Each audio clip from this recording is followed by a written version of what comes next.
starting with the legs strong, feet rooted into the floor. Go ahead and fist your hands next to you, engage through your abs. Body should be holding tension about 30% effort. We're going to start with the neck. Chin drops to the chest. Scrape that collarbone with the underside of your chin as you look right.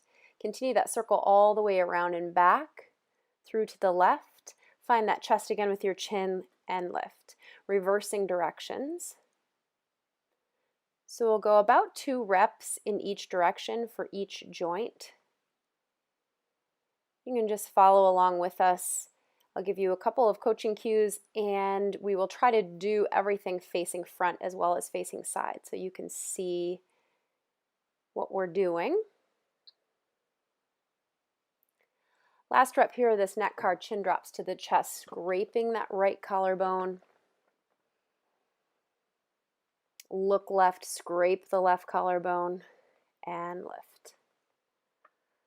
Next, we're going to go into shoulder blades. So Josh and I are using a yoga block to have a little pressure of the hands. Lift the shoulder blades, separate the shoulder blades, slide them down, and pull them back.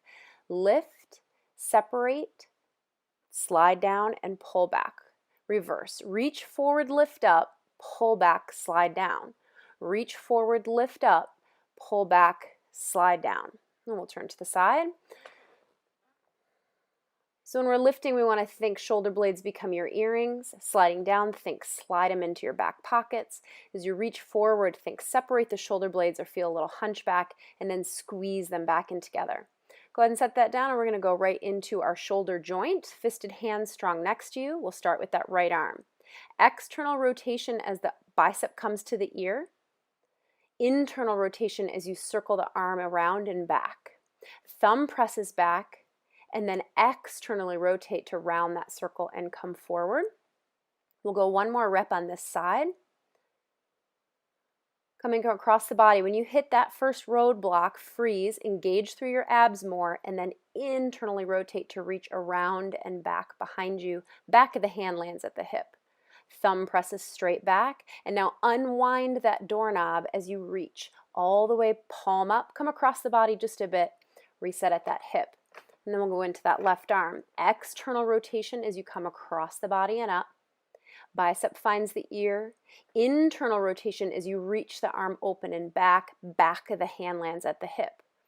Thumb presses straight back. Turn that doorknob as you round that corner. Bicep comes back across the body. One more rep. When we hit that first roadblock again, internally rotate as you reach back, keeping the torso as still as possible. Thumb back, stretch through the shoulder, and now externally rotate or spiral open with that bicep to come across the body. We'll come back facing the front now for elbows. We're going to do both elbows at the same time. Palms up, lift, palms down, and press. Palms up, lift, palms down, and press. I want to imagine those forearms are pressing through mud, so we reversed it there. We will do a couple of reps facing the side. We want to make sure that the shoulders stay stable and the elbows aren't pulling away from the body. Really wringing out your forearms. You should feel a little bit of bicep, a little bit of forearm by the end here. You want to do a couple of reps starting with the palms up and a couple of reps starting with the palms down. Then we're going to go into our wrist car. So we're just going to stabilize our working wrist with our other arm. Flexion, fingers down toward the floor, toward that thumb, pull up and in. One more circle in that direction. So what we're focusing on now too in the opposite direction, move toward your thumb first. What we're focusing on here with that opposite arm bracing is that that forearm doesn't turn or twist. So we also like to use that cell phone balancing on the wrist like we did in the tutorial, or you could balance a yoga block there.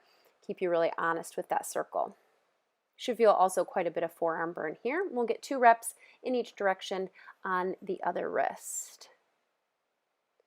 The other thing that you want to watch for here is that the fingers, the hands, aren't starting to mutate and make all kinds of crazy shapes. But I like to think of the palm coming toward you, or the center of the palm, initiating that circle, and not the fingers.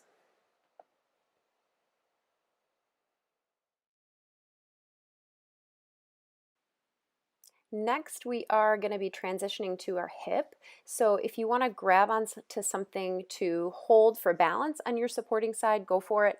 Or just brace your upper body and your supporting leg really strong, like Josh and I are going to show. So we're starting with that right leg. Externally rotating the right leg as you lift up into flexion, carrying that picture sideways until you hit that first roadblock, internally rotating the femur as you circle the leg back and behind you. I'm a little speedy here. Picking the leg up, think push back and with the heel, then lift side, externally rotate as you come out and around. We'll go one more rep, turn to face the side. Lifting the leg up in that turned out position, carry that picture side, internally rotate. So that knee's going to drop, the heel may lift. You can see Josh has much more internal rotation than I do on this side. My knee drops pretty significantly. Here, push the heel back as you squeeze the glute forward, lift straight side. Then externally rotate, try to drive the knee up toward your armpit as you carry across the body and reset. Other leg. Externally rotate and lift. Come across the body just a little as you come up into flexion. Carry side. Internally rotate. Try not to stick your butt out or dump your pelvis forward. Lowering that foot. When you reset that foot, maybe we get a little hamstrings, really drawing that heel up toward the glute. Lifting the knee up toward that armpit as you find that external rotation and carry around forward and reset. We'll finish one more rep facing the side. Josh has both hands balanced out to the side, and I kind of switch from both hands out to one hand wrapped around my rib cage. It's good feedback for me. Last rep here, the heel lifts, push the heel back, squeeze the glute forward. Lift straight side, then find that external rotation. Carry out and around to the front and low. There is a huge fundraising deadline coming up for Senate Democrats, and they need your help right now if they're going to meet it. Every dollar you give from now until the official FEC and lower. Next, we're going to transition to all fours. So we're going to finish up with cat-cow, knee, ankle, and toe cars. So we'll start in that camel or cow position, that spinal extension on all fours. We're going to initiate tuck the tail first, so tailbone to head as you reach and find that cat stretch position, as deep into that cat stretch as you can find, and then releasing tail to head back into that full spinal extension. I really like to use focus here so you can see that Josh and I are trying to keep our eyes or our head as lifted as possible for as long as possible as we go into that cat stretch. And then here I like to think about looking in between my thighs or keeping my focus at my knees for as long as possible to lengthen from tail to head. Staying engaged through the shoulders at that end so we're not sinking in that upper back. So we're going to spin around now for knee cars. So this is where we are physically moving the kneecap.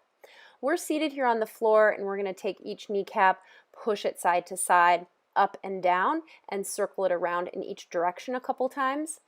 If seated on the floor doesn't feel good on your hips or your low back, you could always be propped up. You could be doing this sitting on your bed, sitting on a chair with one leg up. You just want to get into a spot where you can get that quad of the knee you're working really relaxed.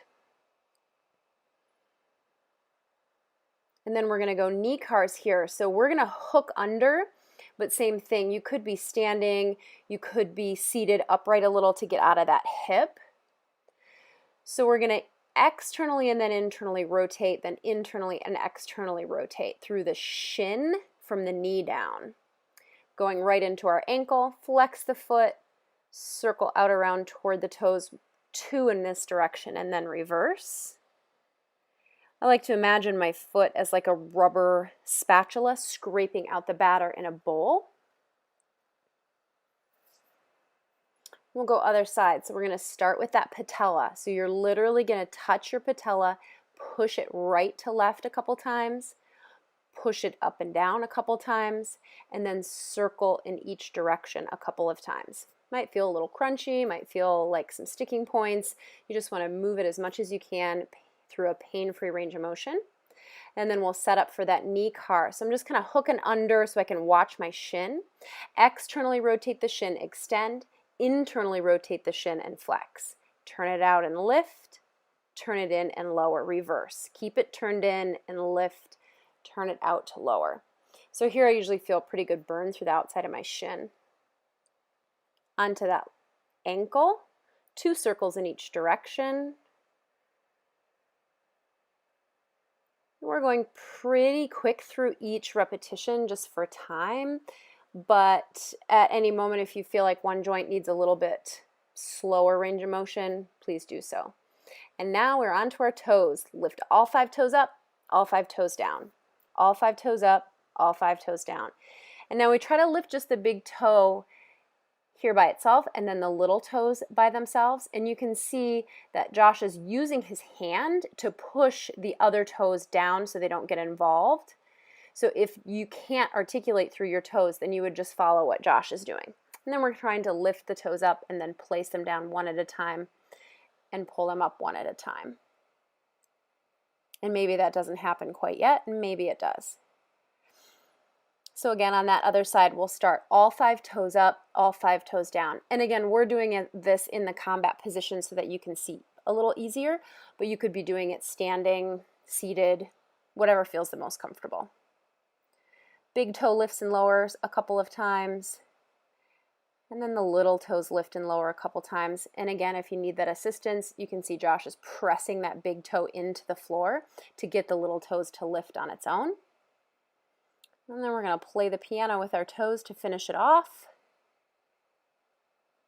And that, my friends, is your morning routine.